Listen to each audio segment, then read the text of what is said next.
All right, happy Thanksgiving, everyone. I figured I'd make a video just on my shooting impressions on this Smith Wesson M&P Metal, as I'm primarily a Glock shooter. But I've been highly impressed with this. But there are some things that I've noticed about this particular pistol that I think could use some improvements or that I don't like about the platform. Obviously, the weapon system itself is not as simple as Glock. I can absolutely change out parts and find parts much easier for Glocks than I can for Smith and Wesson. I've noticed the products available just are very limited, right? So aftermarket barrels to optic plates to even sights, magazine extensions, triggers, all that. It's all very, very limited. Magwells, there's really only two people that make magwells for this. You have to buy it for the specific models, so which kind of makes sense. You know, like Glock 19s and Glock 17s take different magwells, but the full size M&Ps are different from the full size M&P metals. And there's only two manufacturers that make magwells. I bought a magwell, bought an Ed Brown magwell, which I thought was fine.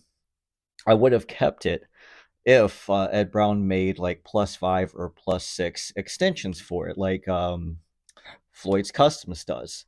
So I am waiting to see if Floyd's Customs drops a Black Friday sale, and I'll probably buy their magwell, and I'll probably buy like 6 of their extensions, 3 of the +6 and the R+6, so it hold 23 rounds. And then they have some +2s that only stick out just a little bit. So those will be 19 round magazines that will go in the standard capacity 17 round mags. Bought a bunch of magazines for them. So I don't know how many of these I bought. I think I bought a total of 12 magazines and only bought 2 of these extensions. This Warren is a +2, so that's a 19 round capacity right there. The rest of them are 17 round capacities, all OEM. I They're definitely more expensive than Glocks. The cheapest I could find the magazines were for $31 a piece, and I can usually find Glock mags, OEM Glock mags, for like 17, $18 a piece.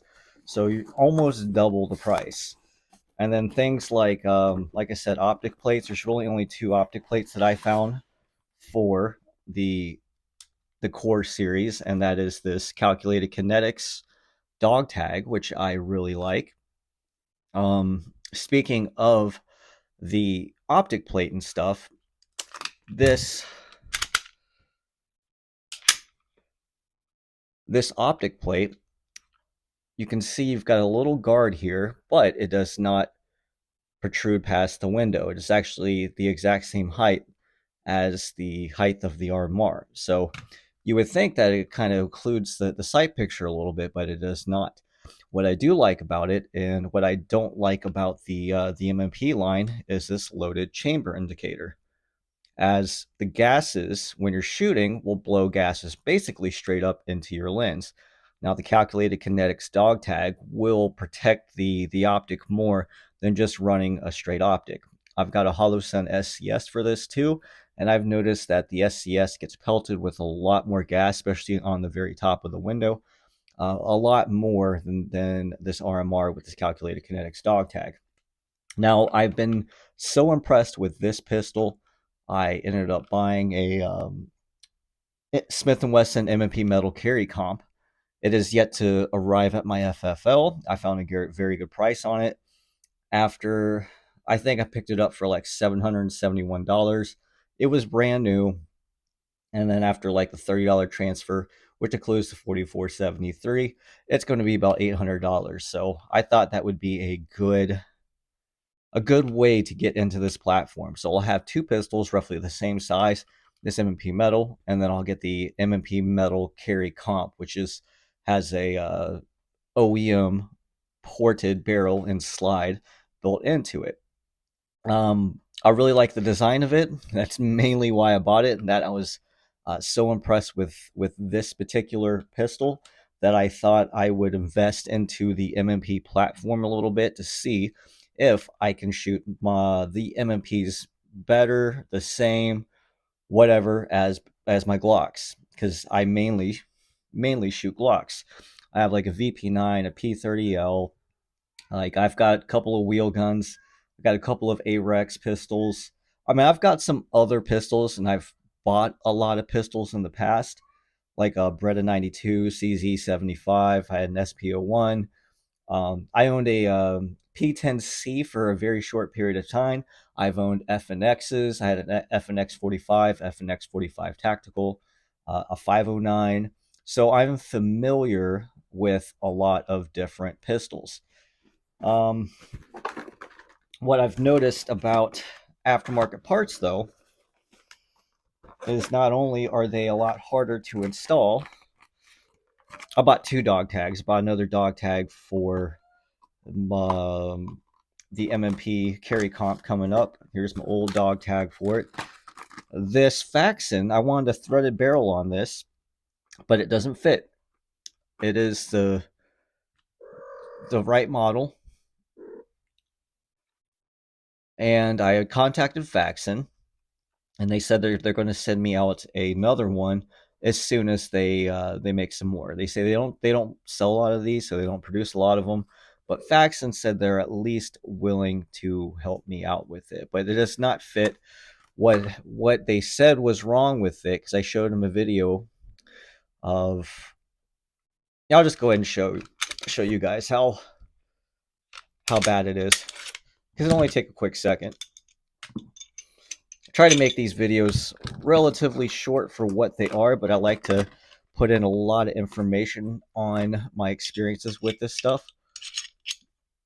So it does not seat without forcing it in. Like, it's seated right now, but you have to force it out in order to get it. It gets stuck. And my calipers tell me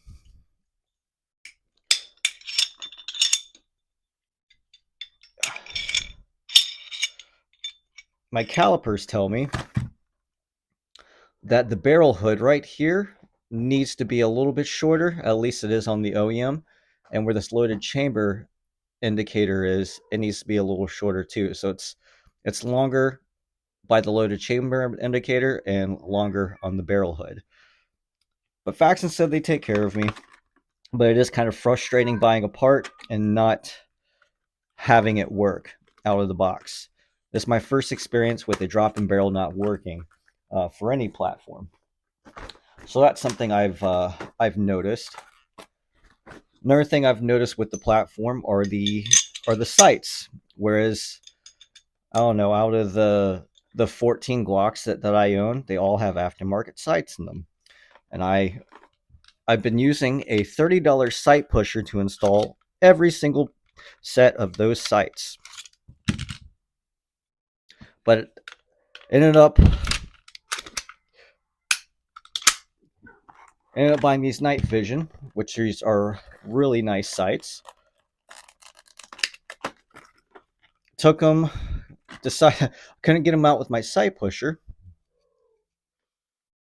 That's what they look like. I could get the back one out. I cannot get the front one out. The front one is in there so tight. The dovetail is set so tight in them. I cannot push it out for the life of me. Took it to a gunsmith, and they wanted to charge me $85 to push this sight out. Let's see if I can't show you. You can kind of see I've marred up the front side a little bit trying to get it out. And I put a lot of pressure onto this. I ended up trying to straighten it back out a little bit just so I could use the iron sights. Back sight comes out very easily. The front sight does not. So sights are a lot harder to get out. Another thing I've noticed is the simplicity of the weapon system.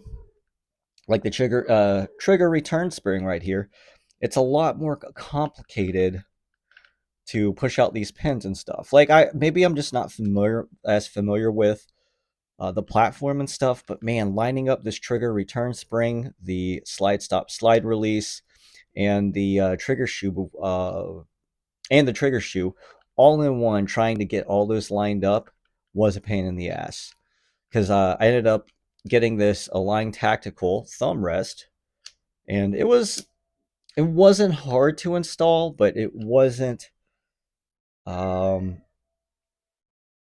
like it wasn't didn't quite make sense. Like I actually had to watch a video and follow instruction in order to get it done. Whereas on the Glock platform, a lot of the stuff is just very simple, and you can kind of figure it out on your own for the most part. But this Align Tactical thumb rest, it's really nice. It's allowed me to shoot very, very flat, but holster compatibility, it's a little tough. My Filster Floodlight 2 will fit this, but like it'll fit a Safari Land, but it won't fit a lot of Kydex holsters, which is a really it's definitely a hindrance to this platform and stuff, especially since it really does aid in controlling the recoil on this. It is made of steel, and there are other thumb rest type uh, other type of thumb rests for the M&P platform. They have one called from Black Steel, and those are really nice because they fold, but they're like $110. Where this is, I don't know, you can pick them up for $50 if you find them in the right spot. The the trigger, man, the trigger's good, but man, that's just there's a whole lot of take up. So it starts right here and it ends right there. Look at all that travel you have for your take up. I was finding it was throwing me off just because, like, for my Glocks and stuff, I think you just have a lot less take up there. And then you hit a defined wall and a clean break. And the reset on this, it's audible. I can feel it. It doesn't really push your finger that much further forward. It doesn't spring it. Like, I can time that reset pretty well on my Glocks. I cannot time the reset on my Smith as intuitively, right? Well, let's listen to this reset. Very weak reset. It's shorter than a Glock, which is nice, but it kind of kicks my finger out, where a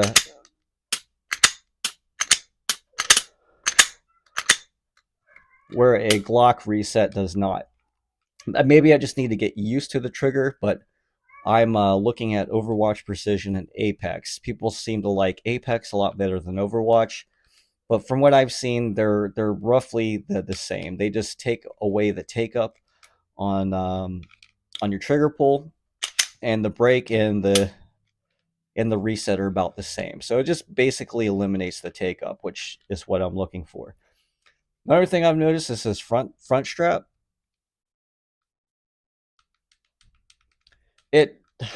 It's loose, but when I'm shooting it, I don't notice it. When I have a good grip and stuff, it doesn't really matter. It's just something that kind of bothersome. You can see it move a little bit there in the light. I don't know. Just something to kind of keep in mind. But the action is very smooth. I ordered an Ed Brown recoil assembly with like a 11, 13, and 15-pound spring. We're going to see how that works. I'll probably just keep it just like how this is. But like I said, I was so impressed with this particular pistol. I ended up buying the basically the compensated version, which is the metal carry comp, and we'll see how that fares. So, with the magazines that I have, like this is a 22 round mag with the extension. I'll have a total of, I believe, 14 magazines between the two pistols, so seven a piece, which isn't too bad. I do like the RMR on this, but I'll probably put the SCS on my metal carry comp since it comes factory with just standard height night sights and stuff. I was going to put another RMR or an SRO with either CH Precision or that calculated kinetics dog tag. I've got a I got another RMR here. I've got an SRO sitting somewhere. Obviously, that Ramjet's not going to work, and I'll probably just throw like this X300 Turbo or this other X300 Ultra on there, just because. So I've been slowly trying to accumulate parts for that build here, which makes it kind of easy. And then I'll I'll definitely want to put a Floyd's Magwell on both of them, but with all the magazines that I own, because you have to run the base plates with the Floyd's Magwell. I'll have to buy damn 14 base plates or magazine extensions plus two magwells, which is going to cost me probably about $600 for both those pistols. So that's going to be expensive. And then Smith and Wesson triggers, man, they're freaking expensive. The Overwatch Precision is $180. Now, granted, it comes with some springs and a sear kit, and it comes with some extra specialized parts that you need for the pistol. But the Apex is also $180. Now they're running a sale right now. You can pick them up for about $150 shipped, but still $150 for a trigger is pretty expensive, especially seeing that all my Glock triggers, like this Ranger Proof right here, which is a nice little trigger, nice short reset. Granted, it was only the trigger shoe. Now, the trigger shoe cost me, I think it cost me $70 for that trigger shoe. So that's a big difference between $180 for an aftermarket trigger for the Smith. Granted, the Smith does come again with extra parts that are required for the trigger, but that's just something to keep in mind. Again, the Overwatch Precision, this tack trigger, which actually came with the trigger bar, ended up costing me about $100. This Tyrant trigger, it was just a trigger shoe. Trigger shoe cost me about $55. Good little trigger. And then let's see this Killer Innovations trigger shoe. This was about $90, and it's a good trigger.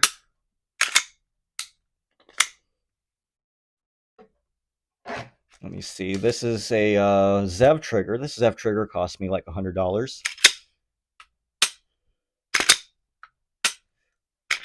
Good little trigger. And I got one more too. Just as an example, what is this? It's either an agency or a Zev. I think this is another Zev trigger on my Glock 40. This is actually a phenomenal trigger. Nice short reset, really quick crisp break for a large frame Glock, but I think that was like $100 too. So just seeing or getting used to paying those prices for Glock triggers and how easy they are to install. You don't have to really change out too many parts. Yeah, you have to change out the connectors. Sometimes you have to change out the trigger return spring. Sometimes you want to change out the firing pin spring. You don't have to on those pistols though. Whereas on this particular pistol, you have to buy the trigger for the M&P Metal, and you have to install all those different parts, which is a lot more complicated. So that's just some things that I've noticed with the M&P Metal. Excellent feeling gun, shoots very well.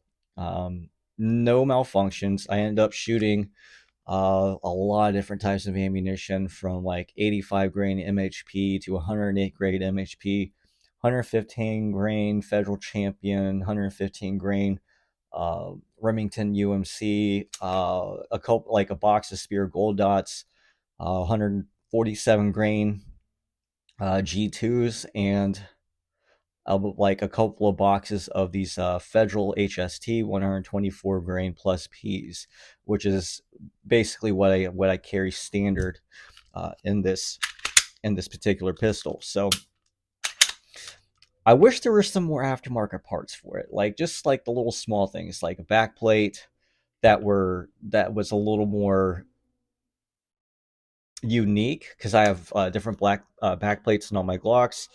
I kind of wish there was like a slide stop slide release. There are a couple of magazine releases, but I quite like the texture of the OEM one. It is textured just like their grip panels. Um, and I wish these sights were a lot easier to take out.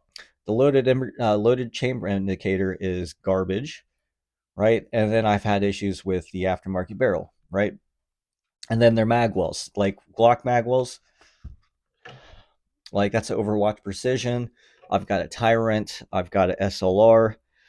Two like Strike Industries and Magpul and Shadow Systems OEM magwells. They all work with all the magazine extensions. They all work with OEM mags. But if you run an Ed Brown or a Floyd's Custom, you're not going to be able to run your OEM mags.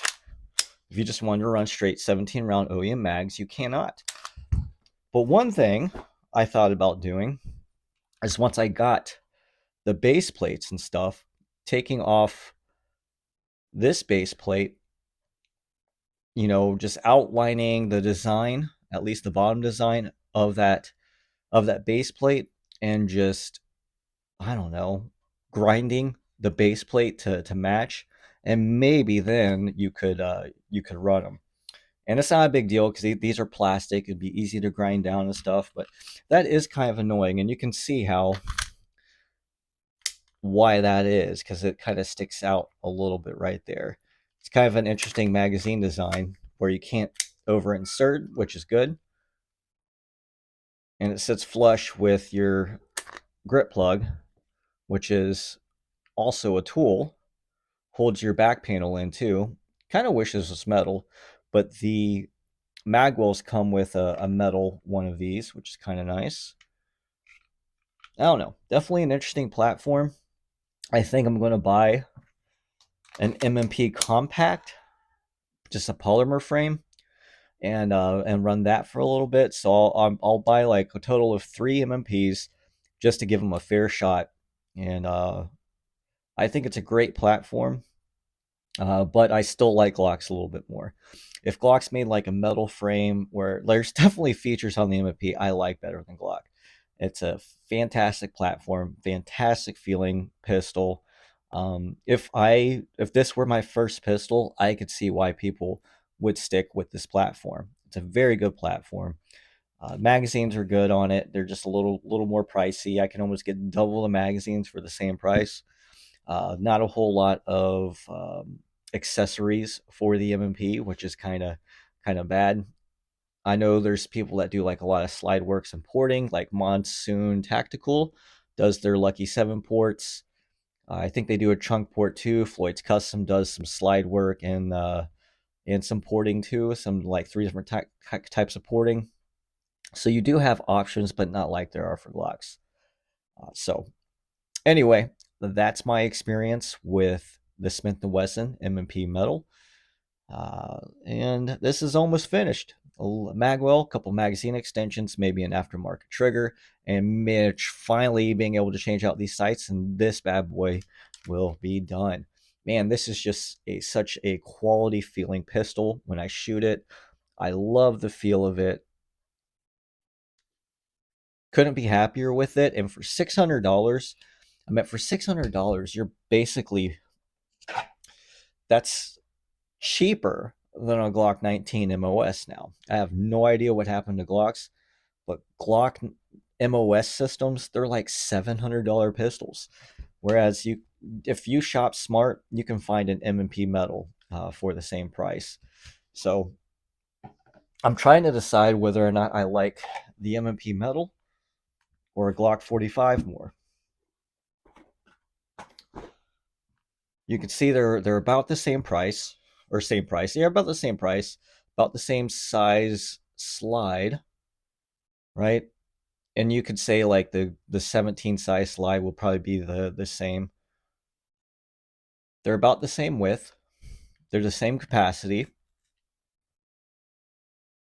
You have to do a lot more to the Glock in order to get it to what the M&P is, but they're pretty similar and stuff. They're pretty similar in weight, whereas the Glock I think weighs, I want to see, what was it, like 3 ounces less than the M&P, and that's with everything being equal, like the same type of ammunition loaded, the same capacity magazine, so 22 rounds, 22 rounds.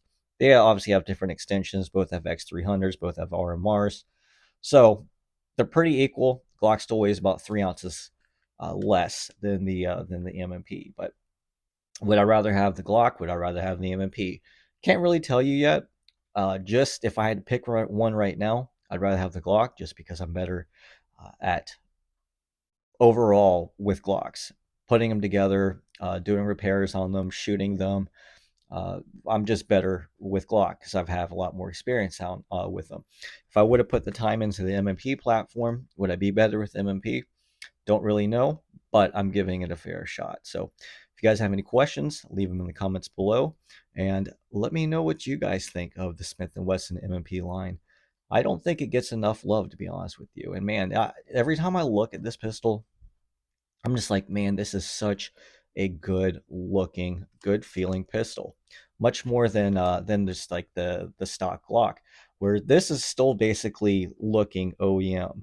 This I've had to do a lot of work to, a lot of aftermarket work to get it to look this nice. But I'm always very impressed with the M&P every time I shoot it. So, well, you guys have a happy Thanksgiving, and I'll see you guys later.